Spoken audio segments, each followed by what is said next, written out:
Hello, my name is Reverend Zackrie and I use he, him pronouns and am the minister at Cedars Unitarian Universalist Church.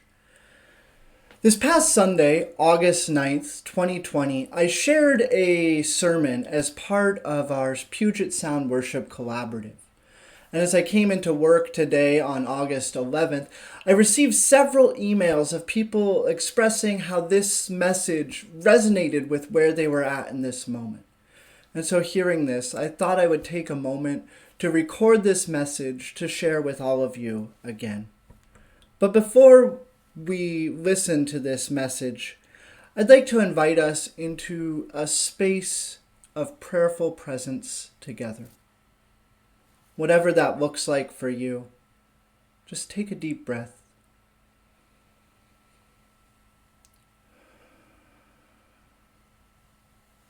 And relax into this moment of time and space, and know that even though we are not physically gathered together, we are still gathered as one strong body.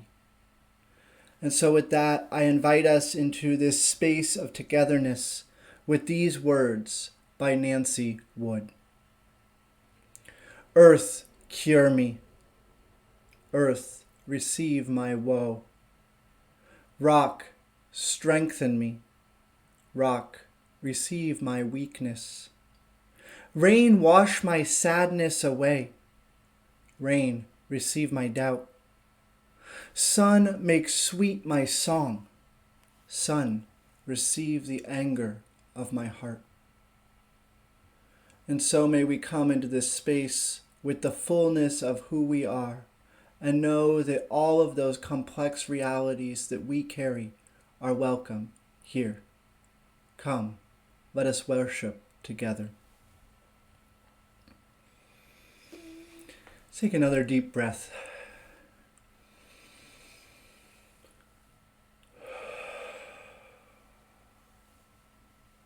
Good. So recently, a story keeps popping into my head.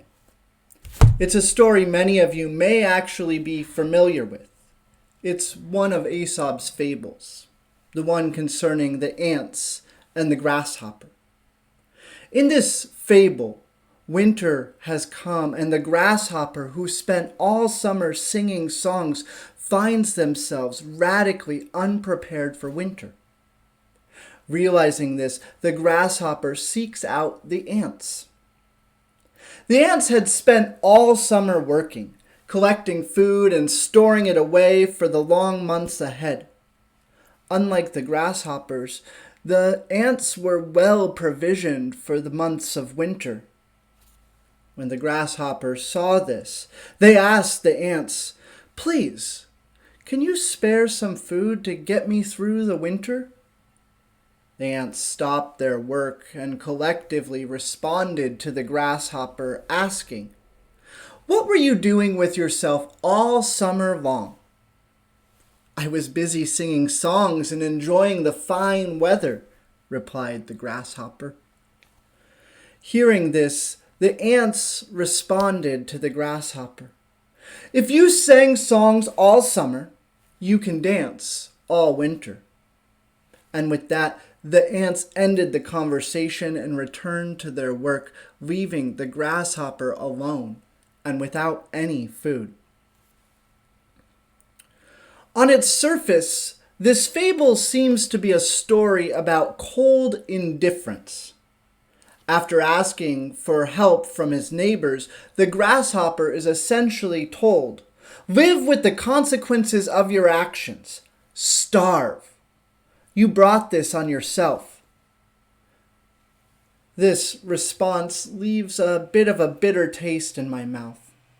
It wouldn't feel right to center a moral teaching whose main point suggests that we let our neighbors go without food when they come to us and say they are hungry. This indifference is something the world needs less of, not more. But what if this story doesn't have to be one of indifference? I think the one thing that keeps this story popping into my head lately is the cautionary narrative embedded in this fable. Think of it this way. In the summer, we all know that fall and eventually winter are imminent. Just in the last few weeks, I've witnessed how the sun has begun setting earlier and earlier. The long days of daylight will soon be behind us, and we will find ourselves in the cold, damp darkness of winter. As humans, we know this. We are not like the grasshopper who, being an insect, has an excuse for being ignorant of the looming winter. Knowing this, though, I wonder, what are we putting in store now that will sustain us through the months ahead? What are the things we should be doing now so that when the time comes to hunker down, we're not caught off guard? Most years in my life, summer has been a time spent doing grasshopper things. That is, leisurely things that allow for a sense of spaciousness. Many of my summer memories involve late nights with friends around campfires, day hikes and beach trips, and the occasional adventure to far-off places. Sure, there was still work, but something about the time of summer lends itself to a completely different pace. There's a magic of possibility and adventure in the air. These experiences of summer have served an important role in the rhythm of my life. This season has often been a time of refresh. I imagine it a bit like how a well is refreshed during a time of rain. As the water falls, it seeps into the ground and from the ground into the well to be drawn upon at later times. In my mind, I see us as being the well, and the rain, the experiences of summer. There is something about this season that seems to provide a refresh that sustains me through the winter. And yet, as I frame the situation in this way, my curiosity is kindled. And I wonder, where is the rain in this season? In the season that we are in now? You may have noticed that a lot about our lives has changed since March. And the way things are going, it seems these changes are going to last. I have my doubts as to whether we will ever return to what we called normal before. But even setting aside such speculation, it's hard to deny that in this very season, much has already been altered. I feel a certain pang of sadness when I think about the trip to visit my sister and niece and nephew in upstate New York that was canceled. All the other grasshopper summer activities that I was looking forward to haven't happened. And the thing is, I've begun to recognize in my own life that these experiences have served a very necessary function. Winters here in Western Washington can be hard. Gray skies and gloomy weather are a staple. I know it's not as bad as people outside the Pacific Northwest tend to think, but if you are like me, winter is a time to hunker down. Dog walks get shorter. Heating bills get higher, and thoughts turn inward.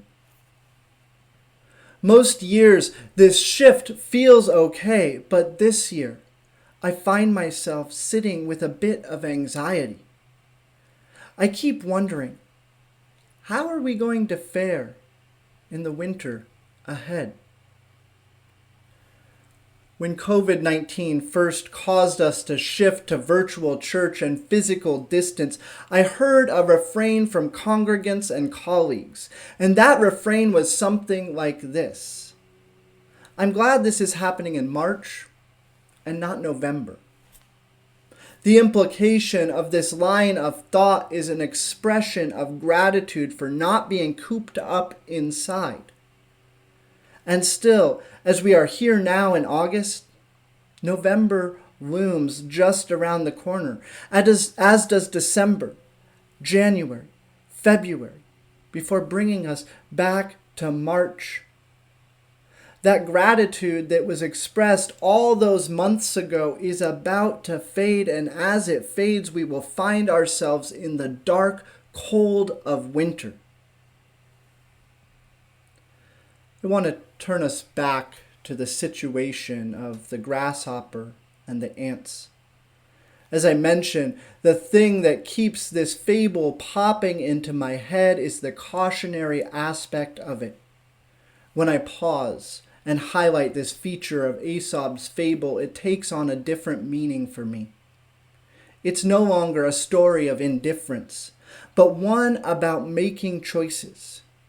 In this framing, the grasshopper and the ants need not be different parties. Think of it like an internal debate with yourself. I'm sure at some point in your life you've found yourself in a position where you had to make a choice between doing work in advance and being prepared for the situation, or showing up to whatever the situation is completely unprepared. To choose between being like the ants or the grasshopper. When I place myself in this situation, I recall a time in community college when I drastically procrastinated a major class project. I knew at the beginning of the term that this project was on the horizon, but as the date drew near, I still hadn't started. When I finally did start, I realized that it was too late to complete it on time. This caused me to have to go to the professor and ask for an extension, which was granted at the expense of a full letter grade.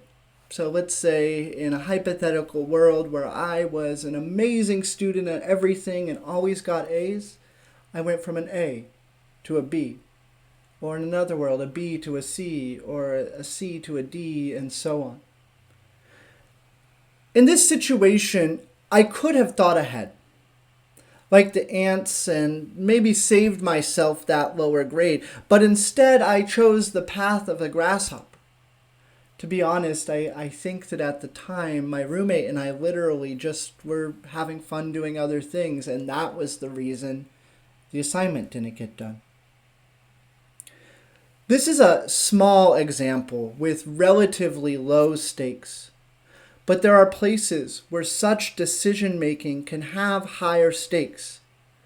I believe that currently we are in a moment of decision-making that offers us a chance between being the grasshopper or the ants. Winter is just around the corner. And the opportunity to prepare ourselves for what that means rests in this very moment. If you're someone who has struggled through winters in the past, maybe you suffer from seasonal affective disorder or other mental health issues that are compounded during winter, now is the time to begin preparing yourself. Knowing full well that many of those things that you were able to draw support on in the past won't be available. Maybe you're someone who has found winter cheer in family and friends gathering together. But now it seems that many of those gatherings won't be possible. And for those that do take place, they'll likely be altered drastically. There's a lot of uncertainty in what lies ahead. But the one thing I do feel certain about is this. The usual things that anchored us and provided refuge in the hard months of winter are likely gone. Life has changed drastically. Recognizing this, I believe that the productive path forward for us lies in embracing this change. By doing the work to prepare ourselves spiritually, emotionally, and intellectually for the still unfolding reality that awaits us.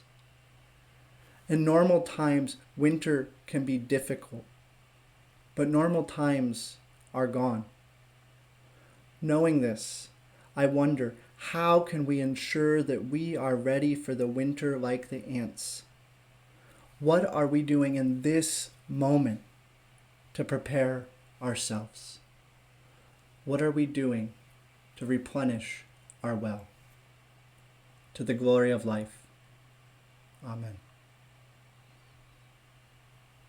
I invite you again to take another deep breath with me, just breathing in and out.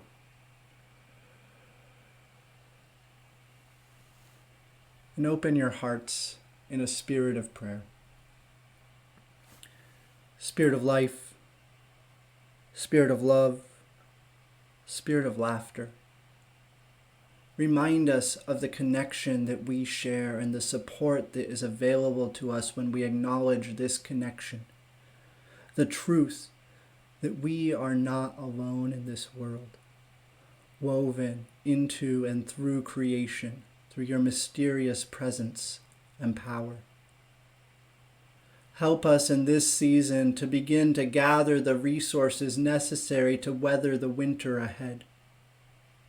Fill us with compassion. Fill us with endurance.